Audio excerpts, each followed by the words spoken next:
ideally, you should be checking your blood pressure daily around the same time every day and bringing those logs with you to your primary care appointment and with your nephrologist. And together, you all can help solve that problem.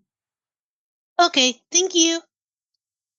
And I'll just add to that from a nutrition standpoint. I mean, the one of the things that you can search online if you want to help with blood pressure and reducing your blood pressure is the DASH diet. So, I mean, essentially, so you're decreasing your sodium, trying to stay under 2,000 milligrams a day. So that's one of the big key factors that I see, and specifically, working with people dealing with weight loss and that type of thing. You're listening to Cold Press Conversations with Dr. Jewel White Williams, a lover of numbers, lists, and a good glass of cold pressed juice, who is sharing episodes each week to help you explore the back end of healthcare and health sciences. Where a lot of that grit is done, we'll dive into topics covering research, education, and clinical practices, as well as guest shows with other leaders in the field. Pull up a seat and let's dive into these amazing and game-changing conversations.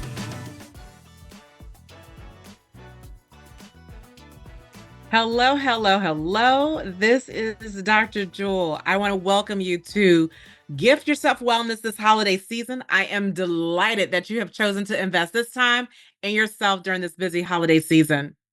Now, before we begin, I want to open up our chat and make sure that you open your chat up as well, because this will be an interactive opportunity for you to talk to everyone who will be present on this podcast. And I want to make sure that you know a couple of things before we get started, that in the chat at this present moment is your free session workbook, so that once you finish completing listening to this episode, or as you're listening to it right now, you can jot down some things that really and truly resonate with you. But before I begin, I'm just curious.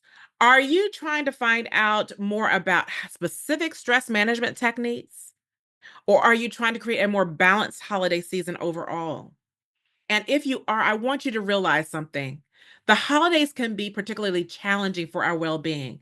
According to the 2023 American Psychological Association survey, 89% of United States citizens, the adults specifically, feel stressed during the holidays, with 41% reporting higher stress levels than other times in the year.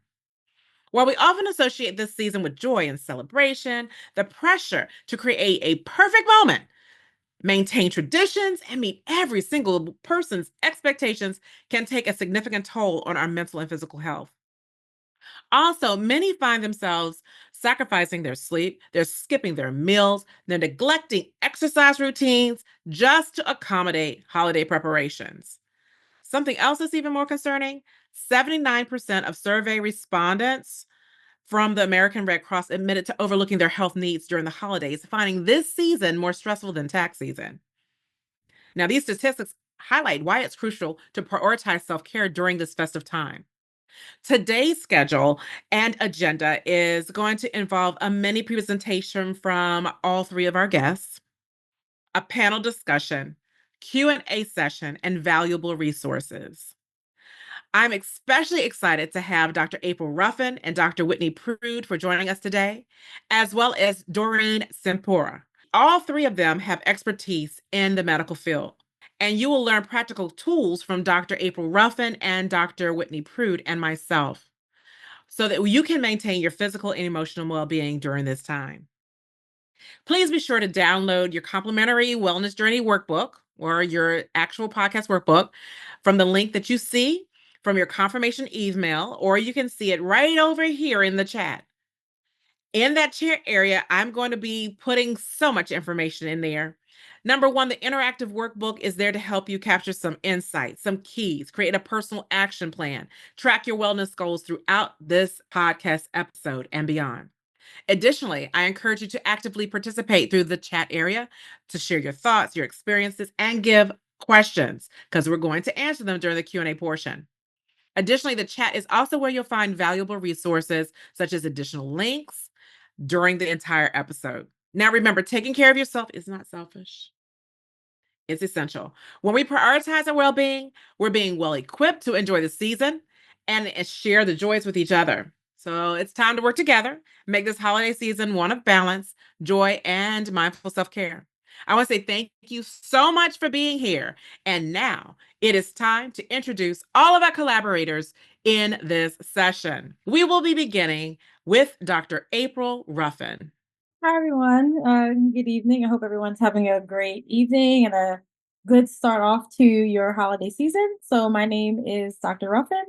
I'm a board certified internal medicine physician. My main practice is hospital medicine, but I also am the founder and CEO of Renee Health, in which I help empower individuals to lead healthier lifestyles. I also help individuals and companies also use and capitalize on establishing healthy leadership styles that also help to actually decrease burnout within organizations. So it's a pleasure to be here and to share healthy uh, tips as you move on to this wonderful holiday season. If you want to learn more about Renee Health, you can always reach me at info@reneehealth.org. I'm also on Instagram at reneehealth.doc.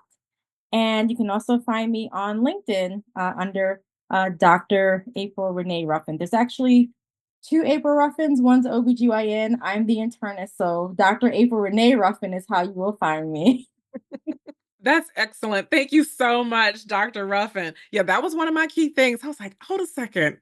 I think there are two of them out there. And I was like, and they both are in medicine. This is incredible. So I am ready to introduce Dr. Whitney Prude. Please come on. Hello, thank you. So I am Dr. Whitney Prude. I'm a board certified clinical pharmacist. I am currently employed at the Mayo Clinic. I've been there for about 8 years. But I also have stepped away a little bit from working in pharmacy to start my own business that I've been doing for about 5 years now, called Whole and Happy Living. So within my business, I'm a certified health and wellness coach, and mostly I focus on really helping women to get the health that they want and that they deserve. So really helping women to not only a lot of times, focus on weight loss, but what we like to do is to really get to deeper root cause. What's really going on? Why did we end up here in the first place? What's keeping us stuck? And so we really dive much deeper than just changing our food, changing our exercise and those types of things. If you would like to find me, you can see my website there. It's mywholeandhappylife.com, and my Instagram is the same. So at mywholeandhappylife. Thank you so much, Dr. Prude. I am Dr. Jewel Williams, and I am the host of Cold Press Conversations. I also have Black Tie Legacy, which is a focus on health and wellness. I do focus on community health as well as educator health, and it is one of my passions. As a principal and educator for 22 years, and now I'm in higher education as an adjunct faculty at University of Bridgeport. I have noticed that as an educator, we need to be very focused on our own health. Sometimes we neglect it. Sometimes we just totally forget about it, in a sense, or what we do is at minimum. And it comes from being in the classroom, walking the hard halls and not wearing the appropriate shoes, not getting enough sleep, and just being on overtime at all times. And within the community, I realize also, and that's one of my other focus, is being in the community, ensuring everyone is able to learn CPR. That is one of my biggest passions. And I want to make sure that people know that that's one way we can share and help save lives. I am so elated that everyone has been able to share who they are and what they can offer. It is now time for everyone to share their presentation. Everyone will be speaking just for about 5 to 10 minutes so that we can learn more about what it is we can do during our holiday time frame. We will begin with Dr. Whitney Prude. Great. Well, I didn't know that I was going first, so this is exciting. What I wanted to focus on really today, when we get into the holiday season, there's a few things that really stand out in terms of, there's a lot going on. There's tons of things going on. We're trying to organize a lot of stuff, and it's stressful. So I want to talk a little bit about stress. How do we manage stress during the holiday season. But I also want to talk about food. I want to talk about how, there's goodies, there's treats, there's desserts, there's, it's all over the place during the entire holiday season. There's lots of food. There's tons of food, even if it's not sweets, right? But you're sitting down for Christmas dinner, there's all kinds of food on the table. How do we navigate that? But not just those holiday meals, is having these celebrations, having all of this food around all the time. How do we navigate that, right? And then we have the new year. And the new year, new me, that's a big thing where people are like, oh, this is my year. I want to lose weight. I want to get healthy. And we're going to talk a little bit about, how to step into the new year to try and reach your health goals if that's something that you're wanting to do. So first, I actually want to start with food, just to give you some tips and things to get into the back of your mind as these holidays are coming and you start with these festivities, you're showing up to parties, you're with family and those types of things. When I work with my clients, the first thing that I always tell people during holidays, and this kind of applies for vacations as well, is that you still want to enjoy life, right? And that food that we're having for those celebrations it's still part of the enjoyment, right? We don't want food to be the focus and to be the main point of the enjoyment, right? But it's still part of the fun. So we don't want to completely restrict ourselves and say, "Oh, I'm trying to lose weight, I'm trying to stay on a diet, I'm trying to, it's like that you can't have anything." But we want to be able to be exposed to those things but also be in control. Okay? The first thing that I'll talk about is, those big meals. You're going to Christmas dinner, you're going to a Christmas party, whatever. What do you put on your plate? How many times do you go back for more food, right? The one tip that I'll give you about your plate, focus on protein, focus on veggies. If you fill your plate with protein and veggies, at least half of your plate or about 2/3 of your plate with protein and veggies, okay, you're going to have a much lower calorie meal and be able to fit in some of the other things that you want instead of, if you're filling your plate with a bunch of carbs, with a bunch of sweets. By the time you get to the end of the holiday season, this is where everybody gains weight during the holidays. Okay. So on your plate, focus on your protein, large portion of veggies, and then, get some of those yummy carb dishes and get some bites and try each of those, but have it take just a third of your plate. Don't have your whole plate full of carbs. Okay. So that's the first step. What are we putting on our plate? And if it's a buffet or if there's lots of different options, don't go back multiple times. Get what you want on your plate, right? And then save a little bit of room for dessert. Now, when it comes to dessert, right, there's pies, there's cakes, there's any number of things and a lot of candy around and those sorts of things, especially during Christmas and Christmas time. You don't want to completely avoid these things as part of the enjoyment, right? And there's nothing wrong with having them. You don't need to, it's like, oh, I want it so bad. And then you eat it and then you feel guilty and you start beating yourself up. Okay. You can have the dessert, but we don't want to overconsume the dessert. So something that I want to challenge you to do this holiday season is, maybe you see that pumpkin pie or your favorite pie, your favorite dessert, whatever. Instead of taking that big piece or taking two pieces, right? Maybe just get a half. Or I have smaller portions of a couple different desserts. You just try a couple of different things. That candy, and instead of taking a big handful, just take one piece. Just take a bite. You can still eat it, have a taste, enjoy it, right? We don't need to overindulge. Okay. So be conscious of those things. And then the final thing is your drinks. We don't realize how many calories are in our beverages. Okay. With your drinks, drink as much water as possible. It's going to help you feel fuller. So it's like, oh gosh, I've got to stop eating. I have so much. But when you're drinking, you're drinking alcohol, if you're drinking other, like sweet, sugary type beverages, that is a lot of calories that you're consuming. So be careful with your beverages. Okay. So those are kind of some tips in terms of healthy eating during the holidays. It's not that you can't have it. You don't have to completely restrict yourself and you don't need to feel guilty when you eat it. Enjoy it, but enjoy small pieces, enjoy things in moderation, focus on your healthy, when you get your plate, focus on your protein, your veggies, and don't go back for seconds. Let's not gain weight through the holidays. Keep yourself healthy, but also enjoy. Okay? Now, when it comes to the holidays, it's stressful. There's a lot of things that are going on. You're being pulled in a lot of different directions. You want to show up for your kids. You want to show up for your family. You want to have all of your traditions in place and all of those things.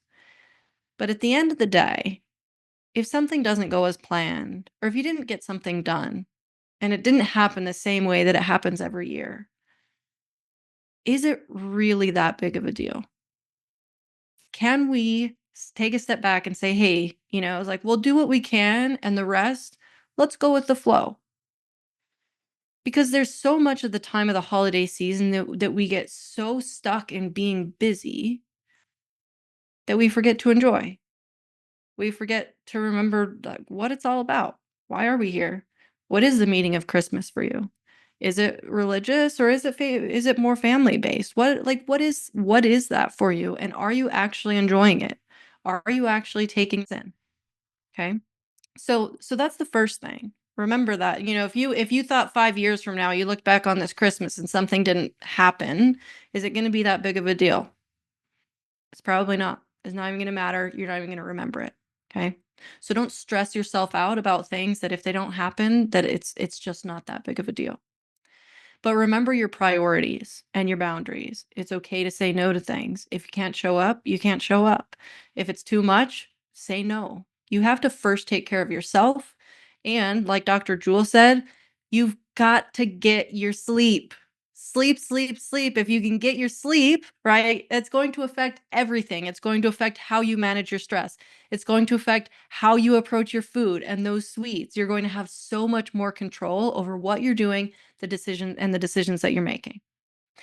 Now, as you come into the new year, I don't want anyone that hears this to jump on board with this huge, massive health program and go to the gym every single day and completely, change your eating and go on this massive diet. I want you to start small and I want you to think long term. Choose one habit and do it for 2 weeks until you feel like you've mastered it. And once you've mastered it, you add on the next one.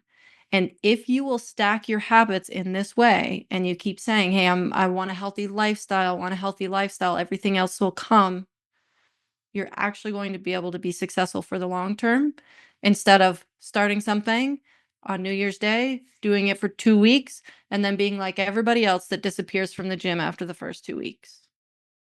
Take it slow, step by step, stack your habits, and remember the long term. Thank you so much, Dr. Prude. We appreciate it. Those were some excellent, excellent strategies that we can consider. And it gave us an insight, especially with the food portion. I think that's something that a lot of us tend to forget. Like when we're in a setting with so many people, we want to eat anything and everything we have because it looks so good. It really does. Now it's time to hear from Dr. April Ruffin. Hi, good evening again. So I'm just really here to talk about navigating healthcare for you and your loved ones during this season. As I'm sure many of you know, and especially with some recent events in the news, there's a lot of talk now about healthcare and access to care. But I'm here to really talk about how you can actually take charge and how to effectively advocate for you and your family. So I have a couple of key points here. And the biggest theme I want you to understand is to educate yourself about yourself. Okay, I'm going to say that again. Educate yourself about yourself. So what do I mean by that? What I mean is, number one, in order to truly know yourself and how you're doing health wise, you need a primary care physician. Okay. I don't care if you have your woman, oh, I have my OBGYN. OBGYNs are fantastic. However, they're not primary care physicians. Okay. The practice is different. So whether you're 18 or you're 80, make sure you have a primary care physician because an internal medicine physician or a family medicine physician that does outpatient medicine has different training and level of expertise than an OBGYN. Okay. That's number one. Your primary care doctor is basically like the captain of your ship. And if you have to have any other doctors like specialists, dermatology, surgeon, OBGYN, they're pretty much, the lieutenants. But your primary care doctor is the captain. And they help make sure that the ship is steered and keep everyone on track. Okay. So that's the biggest thing, to educate yourself about yourself. The second thing, know your medical history. And what I mean by that is know what your family medical history is, meaning mom, dad, brother, sister, and even your children. Okay. Know the family history. I have a lot of patients that say, well, I don't even know what my sister has going on or what my mom or dad had going on. Why? Because no one ever talks about it. it's important that we actually share and talk about what we have going on because our family history actually affects our overall health. Okay. Genetics plays a huge role. We can exercise every day, eat healthy, but that's still not going to change our family history of breast cancer or ovarian cancer or early diagnosed prostate cancers and other lymphomas, all kinds of things, right? So it's important that we have an understanding of our personal family medical history. Secondly, know your medical history. Know what you have going on. Know if you have high blood pressure, right? And how do we know that? You go back to that primary care doctor. That's going to be a way for us to understand what's going on with our bodies. What do I have going on? Is this something that's going to be chronic that I have to work with my doctor with to figure out how I can manage this or even reverse it? Okay. So it's important that you know what's going on. I always tell patients, write these things down, right? I always recommend patients have a note card and put on your note card your name, any allergies that you have, whether it be food or medicines, list with any kind of medical history you have going on. So if you know you have high blood pressure, if you know that you have been treated for breast cancer, write that down. Okay. Also, write down the medicines that you take. Okay. And next to it, you can even write why you take it. Oh, this is my heart medicine. This is my blood pressure medicine. This is my diabetes medicine. Okay. Um, so those are the biggest things I always recommend people to have. I like old school note cards because everyone uses fancy apps. There are apps now, especially with some of the new Androids and iPhones. You can actually set up your emergency ID that can have all that information on there, however you want to do it. If you want to keep it in a note card, piece of paper, keep it in your wallet, or you can have it on your phone. You can do that too. I highly recommend that. As a person who started before I was an internal medicine doctor, I started off as a surgery resident. And I can tell you how many times, if you come in as a trauma, we are looking through your stuff to figure out who you are. Okay. So if you actually have this note card in your wallet, it actually helps save lives. Okay. If you have an emergency ID on your phone, it's very helpful, especially in trauma situations or a situation where you don't have anyone who's there with you, or maybe the person with you doesn't even know what you have going on. Okay. So I always recommend that. The second thing is when you do go to the doctors, have a plan. Know why you're going, and it's okay to take notes. Okay, take notes if you're a person that's really nervous. I have some family members that get really nervous when they go to the doctor. Take an advocate with you. Take somebody with you that you trust that can be your eyes and ears, so that you can process things and information, and they can be there to support you. Okay, and when you do go to the doctors, it's okay to take notes if you're a person that gets really nervous or you can't, there's like it's too much to do. Ask your doctor for a summary at the end of your visit. We do it all the time. We have little summaries. It has what your blood pressure was, all your vitals, and we even write a little plan of like what's next? What's next to do? Did we give you new medicines? Do we want to follow up with you in 2 weeks or a month or 3 months? So you can always ask for a little summary, and we're more than happy to write a little summary of why you came, what we discussed, and what the next steps are.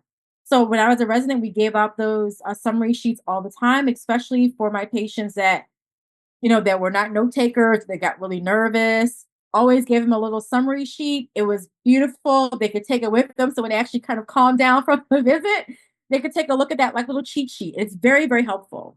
And also, I say have a plan. Have your questions written down for the doctor. And I always say bring your top three concerns, your top three questions. Okay. Visits are usually only a few minutes long. So most times they're only going to be anywhere between 15 and 30 minutes. So don't come with, a whole notebook, okay? Don't do that, okay? Because I'm telling you, your doctor's going to tell you, pick two of those things on the list. We'll talk about those and we'll schedule you for the third or fourth thing, okay? But come prepare with your questions, okay?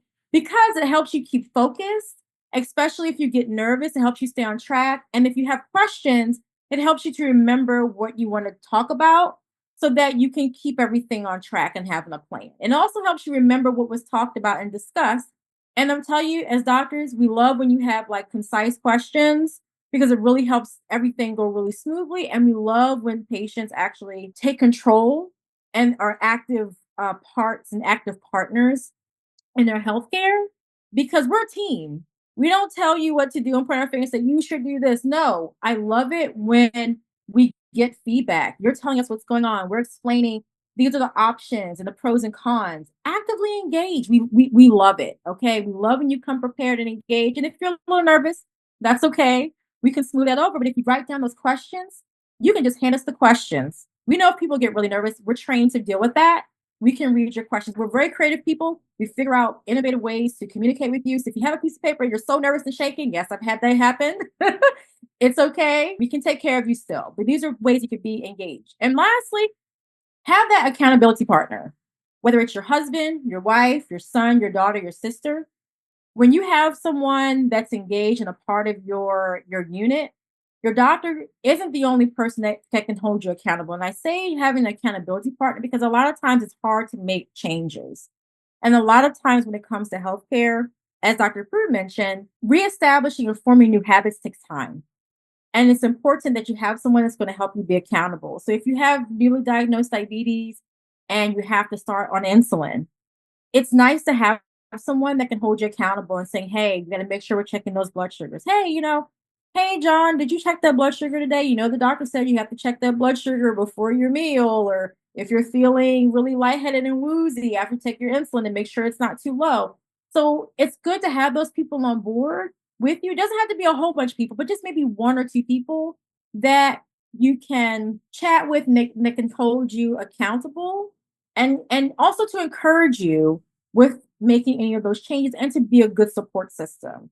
So I always recommend every individual to have one of those things, because I like to have people hold me accountable because we all know we have that accountability partner. It makes a world of difference. Okay. So decide who that person is going to be, right? Outside of your doctor, who is that going to be? Okay. So, again, these are different things that you can do to educate yourself about yourself. Know your numbers, know what elevated creatinine means, know what the top number and bottom number is on when you're reading your blood pressure, know what a good blood sugar is. It's important. There's so many free resources out that you can get to educate yourself. Coming to podcasts like this is helpful. You have people that offer webinars that are free.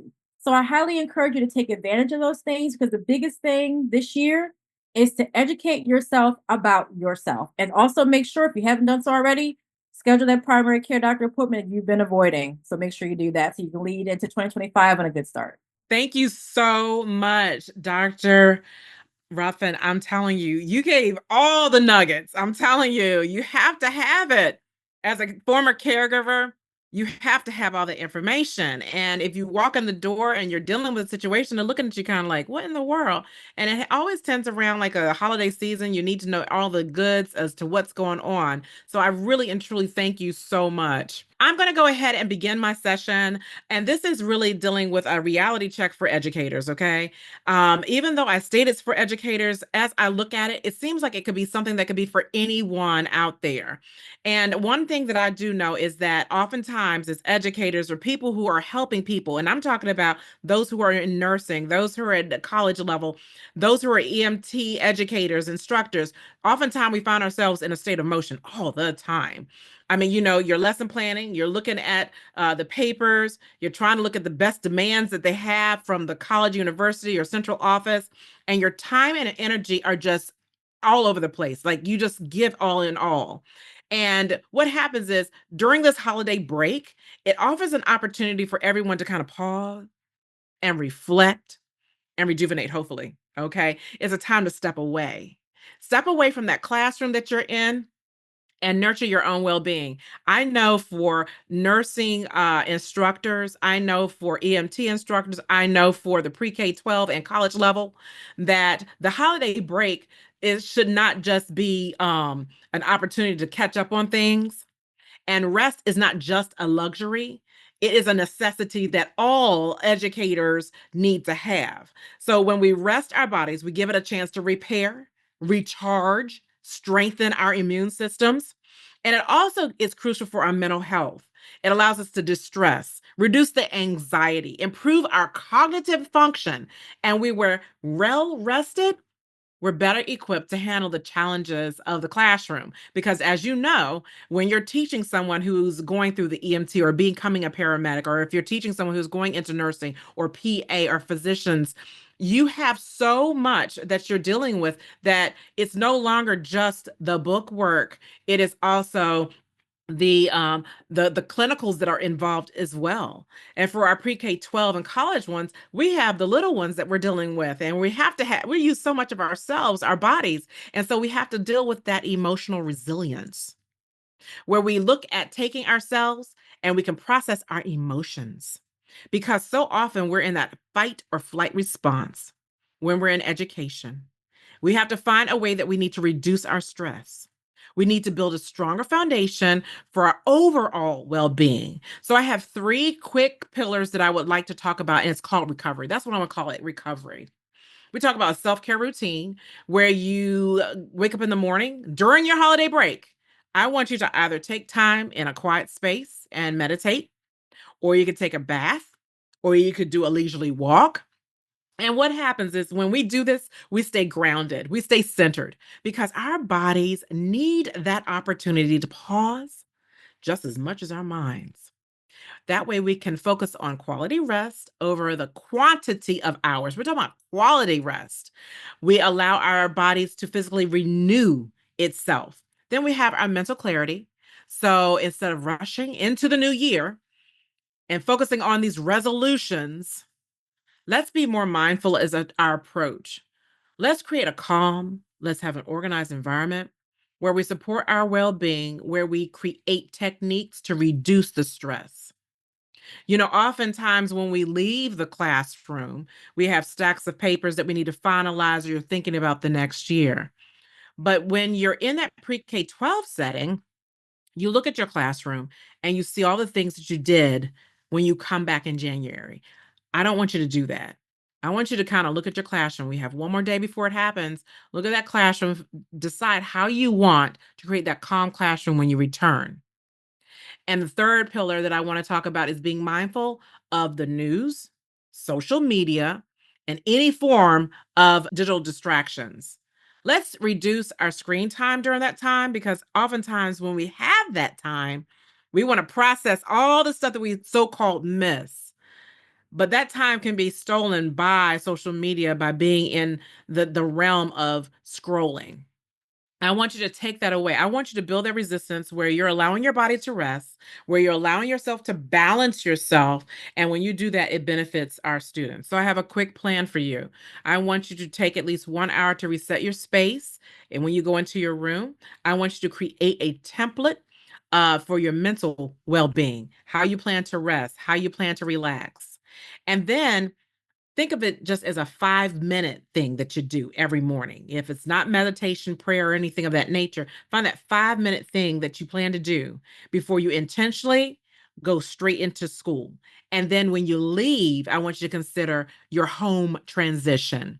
So just create something that is realistic, and being in the space of resting is not selfish. I want you to know it's necessary. I want you to know that it's a form of being committed to your well being. This way, for you are the best for your students. I am elated that I've had this opportunity to speak. And I know that Dr. Ruffin and Dr. Prude are elated that they actually had that time to talk as well. Now we're going to go and get prepared for the conversation. This is a conversation where we're going to have someone come on board. Her name is Doreen Sampeur, and she's going to come on board and just introduce herself and just talk to us. And it's now time for the conversation where we have a panel discussion. Hey, thank you so much, Dr. Jewel. As she said, my name is Doreen. I'm a registered nurse, and I'm working as a research specialist with the Black Tie Legacy, Dr. Jewel's company. And I will be facilitating the collaborative discussion on tonight's podcast episode.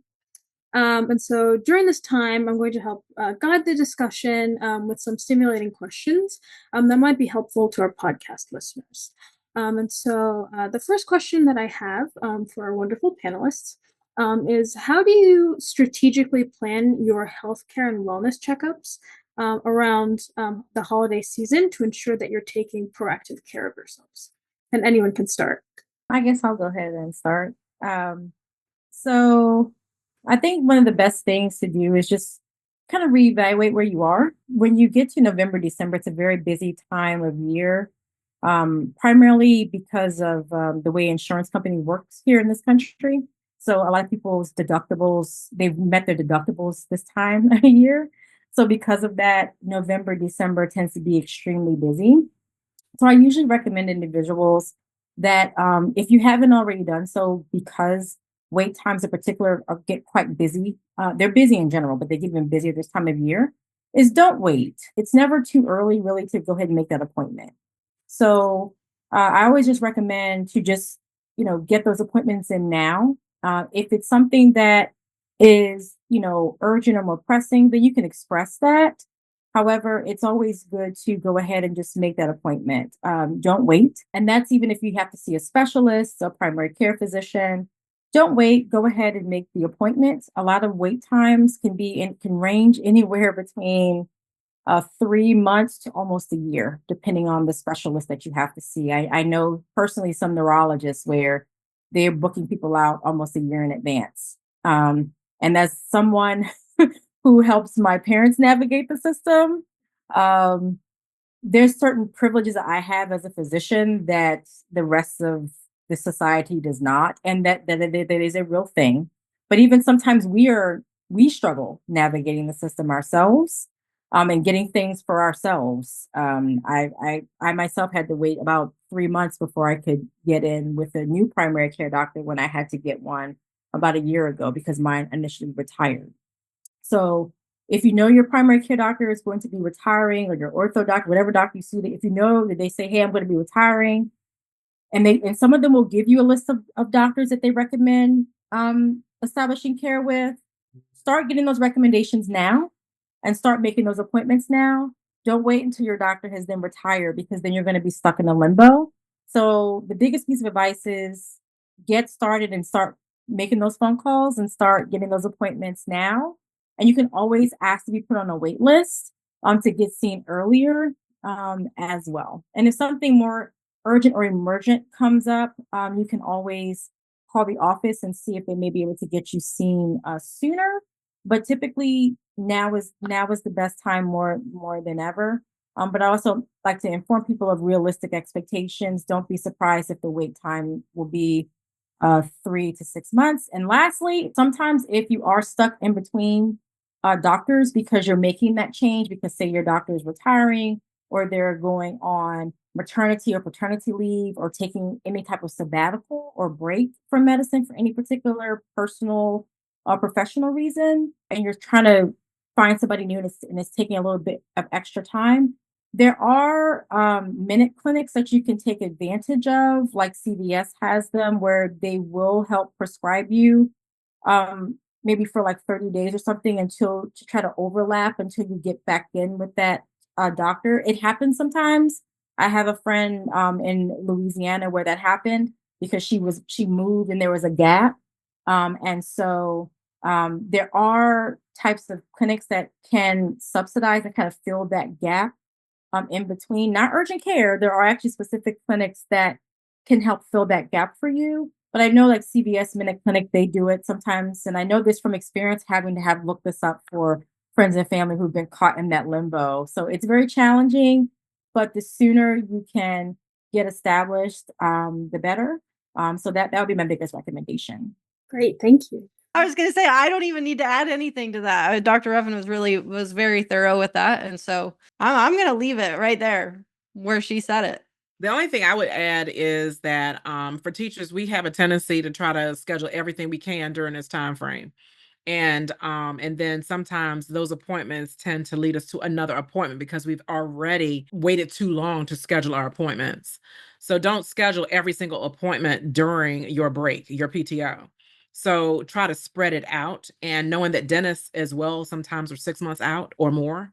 Remember, don't have it all in one day. You want to give yourself a little break as well, because you never know what will be found during that appointment, if they send you for extra labs or for some testing. So keep that in mind. if you are a teacher or an educator. Great, thank you so much. So basically, this next question kind of has to do a lot with Dr. Prude's domain. But what are your go-to strategies for maintaining nutritional balance when faced with abundant holiday treats and family gatherings? Yes.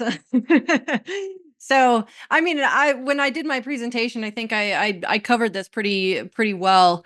But again, I'm very passionate about you can still enjoy, you can still have treats, and you don't need to feel guilty about it. You don't need to beat yourself up about it. But really and truly, you've got to be careful not to overindulge, right? That's where we get carried away because there's so much.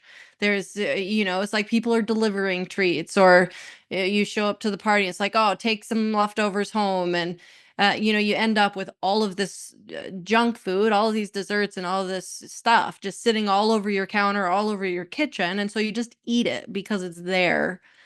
Don't be afraid to throw stuff away. If you do bring home a little bit of leftovers, then, the next day, maybe you have a piece, maybe you have one, but don't be afraid to throw it away. A lot of people, it's like, oh gosh, I just can't throw food away.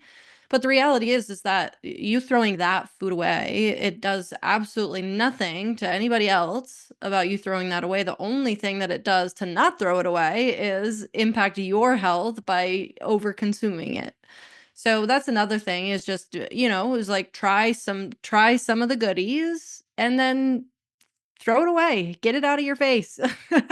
So that's another tip to add, um, with all the goodies and treats all around during the holidays. Thank you for that. Does anyone else have any thoughts? I usually tell my patients, because I trained in Alabama, so and my family is from the southern part of the United States, so this is a really tough time of year. But taking care of a lot of patients that have heart disease, have heart failure, um, that are on dialysis. Uh, I would always tell my patients, plan ahead before you go to the dinner. You know what's going to be served culturally. There's certain foods that are going to be served. You have to pick your poison. So you can't have the sweet potato pie and the candy yams and the baked macaroni and cheese and the cornbread dressing all on the same plate. So I would always tell them, pick, your one kind of thing that you're like, I just gotta have it. That one thing that I just have to have on the plate. And let's keep the rest of the things on the plate with our protein and our vegetables. And then hey, my wife makes a mean, big macaroni and cheese, but you also like cornbread dressing, choose which one you're going to have that day and then stow away the other. And I always love to freeze, take it, freeze it, and the following week, then have it. Because if you have certain medical conditions, if you overindulge, you can end up in the hospital the next day or two, and you're going to have to get diuresed and dialyzed extra because you're just build up so much fluid. So those are things I just keep in, for people to just understand, especially for those individuals that have diabetes, that are insulin dependent. Because I've taken care of people that have ended up in DKA because of that, or HHS. If you have heart failure or end stage renal disease on dialysis, please, please, please, make sure that you're being cautious about your salt intake. But pick your one poison, pick your one thing you're going to indulge in, and any others, try to save those and freeze those if it's freezable for the next week, or at least space it out every other day or so. Because when you have those conditions, you have to pay special attention because of the salt content. So I wouldn't want anybody to end up in the hospital, because this time of year, at least in Alabama, between now and Mardi Gras, we have a lot of patients coming in. So just be mindful of how you can still enjoy the things that you like to eat, but you have to do it a little bit differently. And it's actually worked very well for patients I took care of in the clinic. When we did it that way, they were actually able to still enjoy but stay out the hospital, which is what we want. I do want to add one thing, because I am on the truck as an EMT. One of the things that I want to preface, and I'm so glad you brought up the CHF, the COPD, because a lot of people tend to like to smoke around that time frame too, because they're sitting there eating and all that good stuff, and then they're like, oh, I don't feel like using my oxygen today. No, you need to use it all the time, and we encounter that a lot. But when it comes to food, there are a lot of food allergies as well. So I want people to really and truly be careful during this time. If you need your EpiPen, carry your EpiPen. If you know that Benadryl is what you normally take, then take it. But whatever it is, make sure that you are cautious about whatever you eat. A lot of people are experimenting with food because a lot of people are using nuts in everything. And nut allergy is one of the biggest things that I do see. We do have alpha-gal where people are allergic to beef byproducts. Be careful of that. So if you know that you have allergies, one of the key things that I usually do, especially since I did have someone in my household who does have, and I also have an allergy, and I know it sounds horrible, but I eat what I can eat at home first. And then when I go to that event, I am very careful when I am with my family members because that way I'm still social, but I'm able to still communicate with everybody. But I know that my tummy has had what it needs. And then I know, and then I can ask that family member, what does that have? Okay, good. It doesn't have, nuts on it because some people put nuts in their sweet potato, a casserole, and you just don't even know it because they make it minced. So keep those things in mind. So consider the allergies parts, consider your whether it's food, nut, or anything of that nature. Just keep that in mind. And if you are traveling, be sure to have something just in case you do have an allergy reaction and don't wait. Go ahead and call 911. Great, thank you. Those were such amazing pieces of advice. So I would say the next question that I have is, in what ways can we support each other's wellness during a season that can often feel really isolating or overwhelming for a lot of folks? Being that I do have someone in the household who is on a mission to reduce their weight. Sometimes fixing the plate for them. It's not being like, oh, I'm the best wife. No, it's yeah, I am trying to be, but I do fix the plate first for them for the portions in which they need, based off the ounces or how many vegetables they need. So that is one key thing you can do. Keep that in mind. Like if you only can have a certain amount of food, because some people also have the gastric bypass surgery or a sleeve or the band. If you have any of that, don't overeat because automatically you know exactly what's going to happen. It's going not to go the same direction it went down. So keep that in mind. And also, with what you eat, ensure that if you can't do that, then bring your portions. I do have some people that I do know who have to bring their own portions with them where they go in order to maintain their homeostasis, to make sure that they're not going to put themselves in danger with their health, with their eating. I would say in terms of, answering the question from the perspective of, addressing kind of like the loneliness and the isolation and that type of aspect that you can kind of have during the holidays.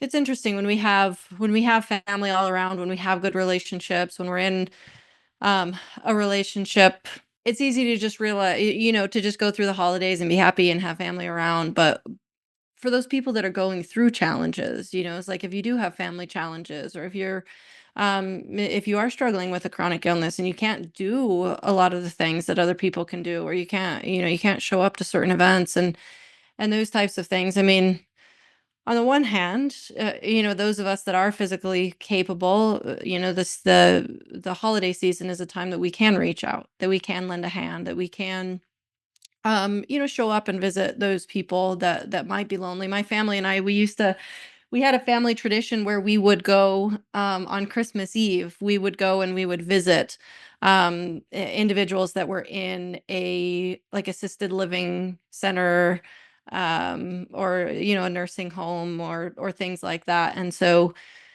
getting out and visiting those types of people, finding, if you know that we had we kind of adopted a grandma, she she didn't have anybody, and we bring her over for our holidays.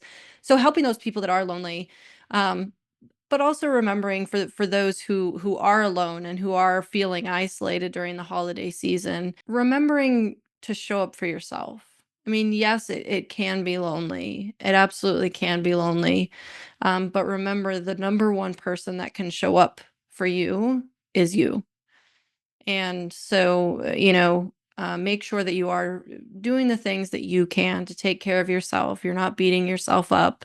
Find some hobbies, do the things that you enjoy, and I know that the holiday season can be really, really challenging in those types of situations. So my heart goes out to you. I've been there. I've been through, lonely and sad holidays, especially when, as my parents were going through a divorce, and there were a lot of challenging years. There's just a lot of challenge. So it's a time where you're either really excited to get together with everybody that you love, or it's really sad because you're feeling alone. You feel like you don't have it. So um yeah, just some words of comfort, and make sure that you show up for yourself, and things will get better. Yeah, and I think it's also important for people to understand that while this tends to be a very joyous occasion for many, between the months of November and January, because there's lots of holidays that occur between those two seasons, it's also a very somber time for a lot of people. So I just like to just remind anyone who may be listening that there are crisis lines available. 988 in particular is a particular number, a crisis line that you can reach out to if you need someone to talk to, if you're having feelings of, very major depressive feelings and feelings of wanting to maybe even harm yourself, or just feeling just overwhelmed with sadness that you really need some additional support. It's okay. Like I said, the crisis line is 988. And if anyone is ever feeling severely depressed and thinking of wanting to harm themselves, it is completely appropriate to seek emergent medical attention. That is what we train for. That is what we are here for. And we are here to support you 24/7. So I just wanted to put that out for anyone who may be listening or see this recording in the future, that there are resources available for you if you're really feeling extremely down. So this is a particularly difficult time of year. So I just wanted to lend support and resources for those individuals. Great, thank you so much. So this is going to be our last question. But if you could redesign the holiday season to be more supportive of personal wellness, what 2 or 3 fundamental changes would you implement to better yourself, your house, or your community? Oh boy. That's a Yeah, tough that's a one. rather Like loaded question. redesign? Yeah. Oh, okay. All right. I got it. I think I got it. For redesigning, we kind of did that in our household. The pressure of always buying a gift for somebody, we kind of took that away. We're trying to make it more all inclusive, where I may purchase something for an angel tree. That's where that money will go. Or there's someone for the CSB, the Community Services Board, a family or an elderly person. I normally go for the geriatric population or a family that's in need. I give that to them. And our family has decided that is a little bit better, as opposed to giving the stress of, well, what do they want? Am I going to spend this on them? That took that away. And the other thing that we implemented was for Christmas Day. And it's different because some of us have larger families. And when we had a larger family event, we ended up all pitching in, putting money in, and had it catered. Because we were like, that was just too stressful. Everybody trying to bring something, and then you're traveling. So, as a big family thing, we decided we're going to go ahead and give money. They found someone to cater. They got all the food there. Got a place that had a kitchen, warmed it all up, and put it on the table. And that way we had the DJ, and we just enjoyed the rest of the night, and then took pictures and laughed and played games. And that was approximately, believe it or not, they did a phenomenal job organizing it. And it was approximately 50 to 70 people that were there, and they organized it so everyone could still enjoy it. Those are just a couple of things that we have decided to make a change so we wouldn't feel the stress. I mean, it's a tough question to think about the holidays in that way, because we know them one way, right? It's always been that way. The one thing that I would probably pull out, if I could just change the holidays, and kind of have the season be a little bit different in terms of helping us to be healthier. I think that we could probably make some adjustments around food, right? That the holidays don't have to be all consuming in terms of food. We don't have to be giving all sorts of sweet treats and junk food and candy, and then when we have our Christmas dinner or Christmas Eve or whatever, that we have, I don't know, 7 different pies to choose from, right? It's just like, I mean, sometimes it really is outrageous. And not only, it's like there's so much food that it's like nobody, there's a couple pieces that came out of every pie. And then we have all of the leftovers that we're eating after that. And it's unnecessary.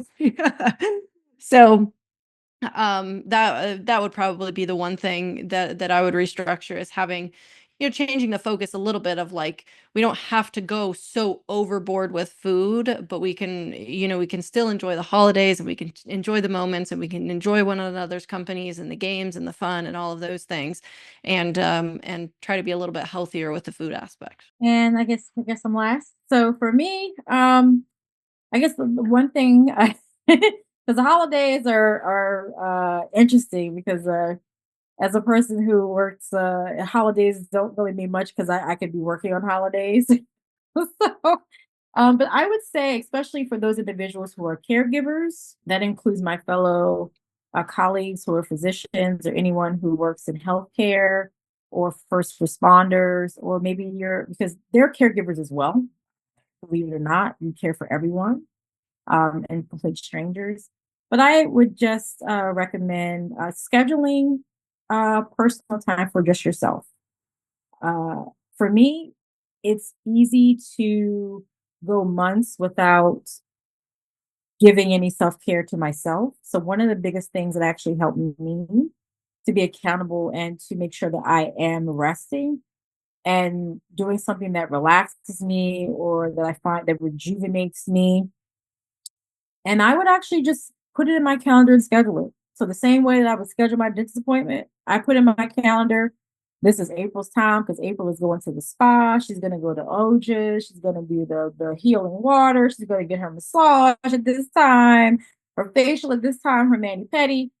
I put it in my schedule because if I can schedule everything else that's busy, I schedule my personal time. So I would encourage anyone, particularly those who are in the caregiving service, to actually schedule and block in that personal time to give to yourself. And you determine what that is for you. Only you know that. And the second thing, that kind of leads to betterment of not just individual, but for our community as a whole, because as a person who does a lot of mentorship, and I have a desire and passion to help my community, is for everyone to really display acts of kindness, and not just during the holidays, but I would challenge individuals to display acts of kindness every day. Doing unto others as you have them do unto you goes a long way, and it costs nothing to be kind. So I would challenge everyone, for the betterment of yourself and for your community, is to be kind and to carry that spirit of kindness, not just during this time, but for all the 12 months, because the world needs kindness. Hey, well, great. Thank you so much to our amazing panelists. This was an amazing conversation. And so now we're going to move on to the Q&A portion of tonight's podcast. And so if any of our listeners have any questions, please put them in the chat, and we'll be able to answer them now.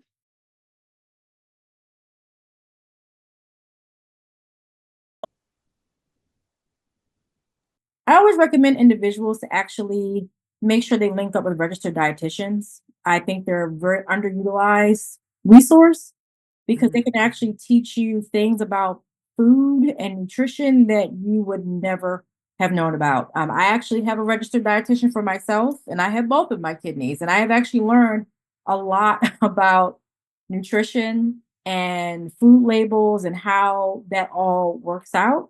So I always recommend I really think everybody should really have a nutritionist at some point, to understand how nutrition works to achieve your goals. But I always recommend individuals get other professionals on board, and registered dietitians are an excellent resource. And then you can also bring in health coaches that can also be utilized to help hold you accountable and to get some of the deeper things behind why you may be struggling with achieving some nutritional goals to take care of that kidney. My blood pressure fluctuates a lot. What's some of the things I can do to keep that under control? That could be a lot of different reasons. It depends on your past medical history as well. So many different things that regulate our blood pressures. So the best recommendation, again, I will just put a caveat: this is not medical advice. This is just kind of general information.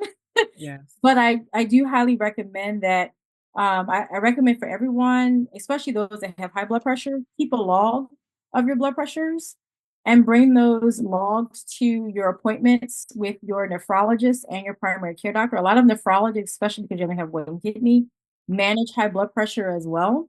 And so, between your primary care doctor, your nephrologist, and yourself bringing in those logs, they can better be able to assist you on different things that may be causing the fluctuations, because it could be medications, it could be diet.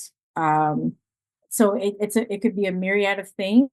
So I just recommend keeping your blood pressure logs, that you're taking your blood pressure. Ideally, you should be checking your blood pressure daily around the same time every day, and bringing those logs with you to your primary care appointment and with your nephrologist, and together you all can help solve that problem. Okay, thank you. And I'll just add to that from a nutrition standpoint. I mean, the one of the things that you can search online if you want to help with blood pressure and reducing your blood pressure is the DASH diet. So, I mean, essentially, so you're decreasing your sodium, trying to stay under 2,000 milligrams a day. So that's one of the big key factors that I see, and specifically, working with people dealing with weight loss and that type of thing. But it's when your sodium is high, you retain fluid, and so your weight goes up. But when your sodium's high, it also impacts your blood pressure. Your blood pressure goes up. So if you're eating really high sodium foods, and then you kind of switch your diet and you're not eating as much sodium, that can certainly impact your blood pressure as well. So that's something to keep in mind. I don't know.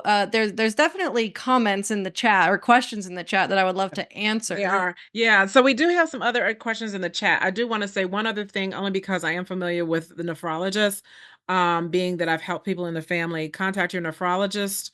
They will give you an actual diet that meets your needs. They actually have different levels and stages that meet your needs based off of what's actually going on with your health.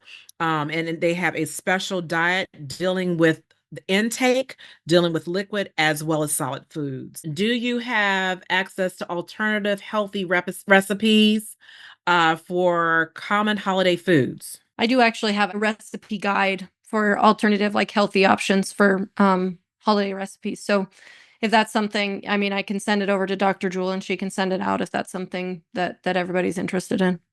All right. We also have another one. Do you recommend surgery to lose weight? That's interesting. So it really depends on your situation.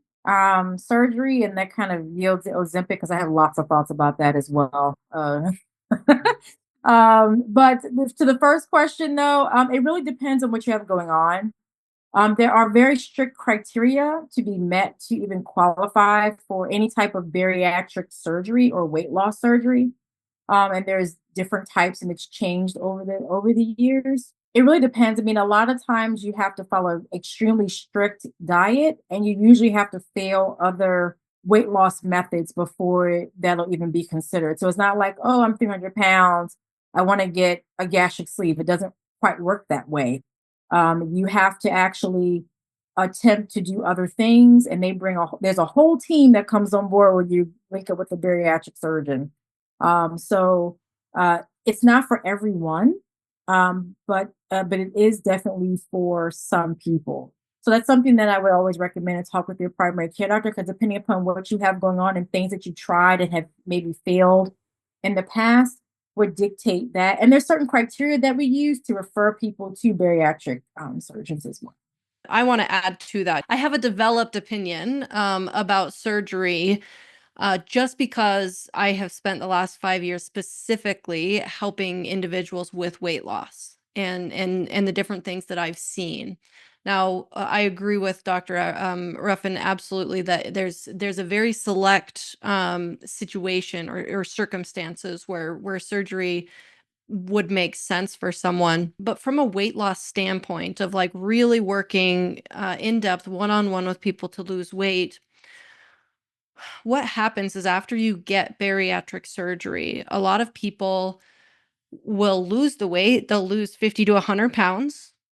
And then it's very, very hard to continue eating in the same way that you were eating to be able to lose that amount of weight. Your stomach is small, you get full very quickly, but then you have to realize that you're on a very strict diet for the rest of your life. And the average human can't actually maintain that. So what happens is that people start to gain that weight back again.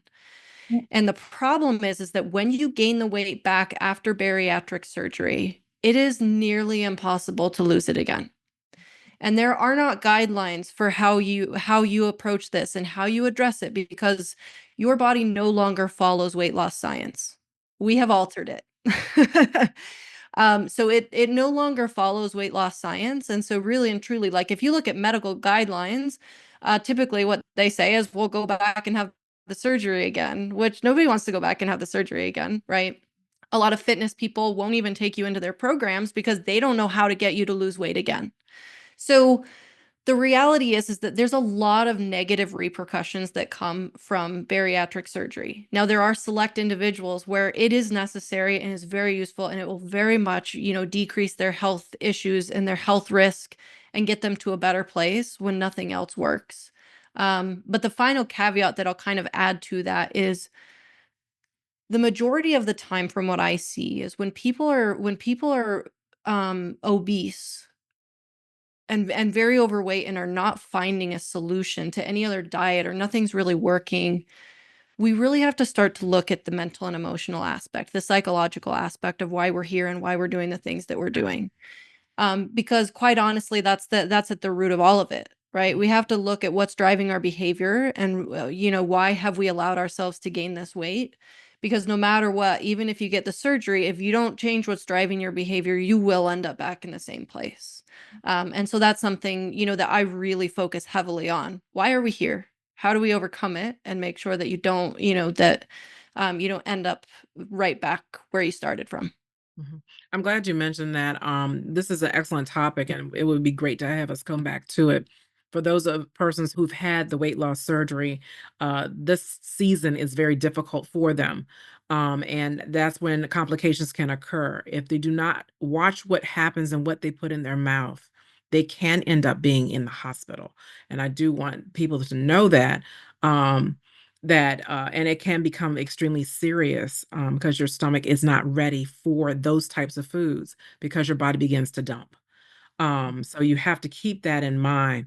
Not only that portion, there's integrative medicine, which a lot of people are going towards. You can do it. I always advise someone who, if they go toward the integrative medicine to lose weight during that time frame, make sure that you find someone who has the MD or DC, NP or PA, and see exactly what they offer. Make sure it's not a lot of pills or anything like that, because most of the integrative medicine, those who are NDs, neuropathic physicians, they have been trained specifically in order to help you with that process. And another thing that I do want to say, and then I'll let Doreen go ahead and lead us forward.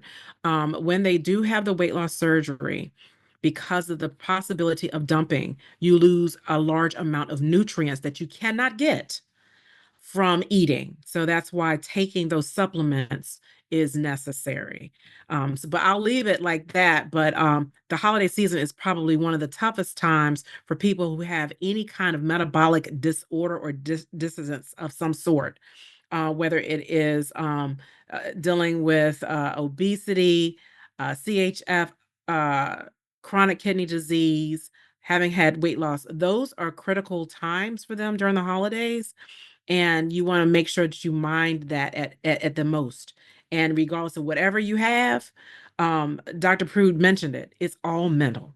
It's all mental. So thank you so much to everyone in our live audience for your questions, and our wonderful panelists for your answers. And so now we're going to go ahead. We're a little bit out of time, but if everyone can really just quickly go through and explain your offers for our audience. What I have to offer the audience today, and I hope that you'll use this, at the beginning of the year in January, like I talked about with habits, right? So this is a 21-day habit challenge to really jumpstart your health journey. And the reason that I really like to focus on habits is because the way that our human brains work is that we can't manage to change a bunch of things all at once. Our brains cannot, like, we can't comprehend, changing 7 things and completely turning our diet upside down and our exercise and changing everything in our life all at once and expect us to continue to do it. Our brains are going to get overwhelmed and they're going to revert back to the path of least resistance, which is our old habits and what we've always been doing. So what I have for you today is this 21-day habit challenge that you can opt into. It'll come with a guide and then walks you step by step through, 21 days of really slowly building habits that you can actually maintain. And, keep stack one by one, right? But do it slowly so that you can actually maintain it. So what I'm offering here today, so again, thanks everyone for joining. In addition to my clinical practice, I also do health coaching. I have 50% off of my group health coaching, Fed, Fit, and Fab program.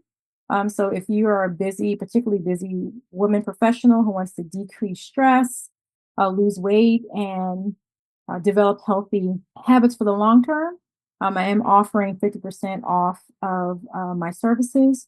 We start in February to get the jump start there. So taking clients through January. And I also offer speaking services.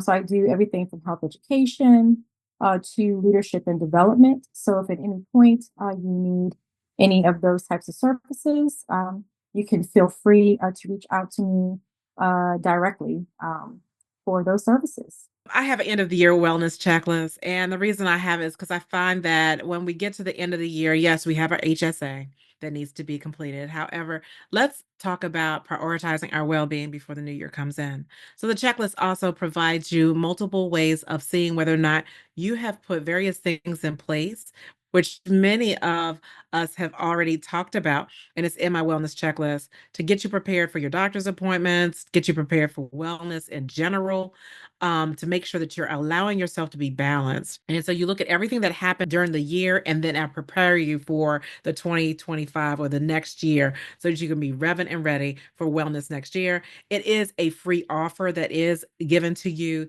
And if you have further questions, you can definitely come out. And I do give you another offer for a one-on-one session to kind of get you ready for your blueprint. So if you have difficulty getting yourself started on this, I'm there to help you. All right. Okay, great. Thank you so much for all of your amazing offers.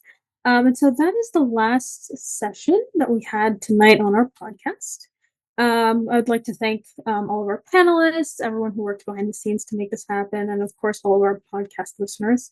Of course, if any of you have any questions, there was a link that was sent to you with the Zoom. I'm sure that you could reach out to any of our panelists, and they would be more than happy to answer your questions. And so I hope everyone has a wonderful holiday season. Yes. And thank you so much, everyone, for joining. I want to say thank you so much for Doreen being our moderator during that time. I think it went exceptionally well. I would love to say thank you so much to Dr. Ruffin for joining us on this podcast, a special podcast, and Dr. Whitney Prude. Thank you very much for joining us.